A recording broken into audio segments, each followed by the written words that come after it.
नमस्कार, स्वागत आहे तुमचे आमच्या चॅनलमध्ये। आवाज महामुंबईचा, शोध बातमीचा, कौल मनाचा। चला तर मग आमचे चॅनल शेअर करा, लाईक करा आणि सबस्क्राइब करा। धन्यवाद। नमस्कार रसिक प्रेक्षक, महामुंबई काव्य सुगंध या उपक्रमामध्ये मी डॉक्टर आशा विजय कोकणे आपल्या सर्वांचं सहर्ष स्वागत करत आहे।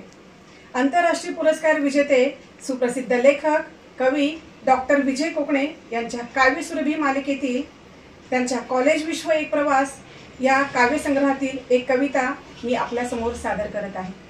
कवितेचे शीर्षक आहे प्रेमासाठी करावंसं वाटतं। प्रेमात खूप रडावंसं वाटतं, प्रेमात खूप रडावंसं वाटतं, पण अश्रू कधी आलेच नाहीत।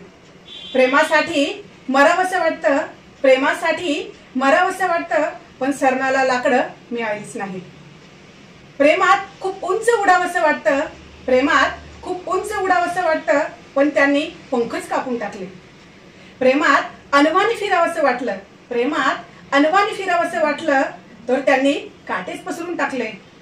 जिच्यावर प्रेम करावंसं वाटलं, जिच्यावर प्रेम करावंसं वाटलं, शेवटी तिनेच मला सोडलं। प्रेमाची हाक मारावंसं वाटलं, प्रेमाची हाक मारावंसं वाटलं, तर त्यांनी माझं थोबाड फोडलं।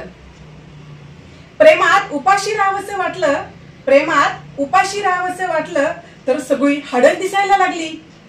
आणि प्रेमात भीक मागावंसं वाटलं, आणि प्रेमात भीक मागावंसं वाटलं, तर लोकच दगड मारायला लागली। प्रेमात युद्ध करावंसं वाटलं, प्रेमात युद्ध करावंसं वाटलं, तर त्यांनी मागून वार केले। प्रेमासाठी हरावंसं वाटलं, प्रेमासाठी हरावंसं वाटलं, तर त्यांनी हृदयात घाव केले। मित्रांनो, युद्धाचे घाव जरी भरले तरी, युद्धाचे घाव भरले तरी प्रेमाचे घाव कधी भरलेच नाहीत। प्रेमासाठी सर्व करावंसं वाटलं, प्रेमासाठी सर्व करावंसं वाटलं, पण सालं प्रेमच कुठे जुळलं नाही, प्रेमच कुठे जुळलं नाही। धन्यवाद।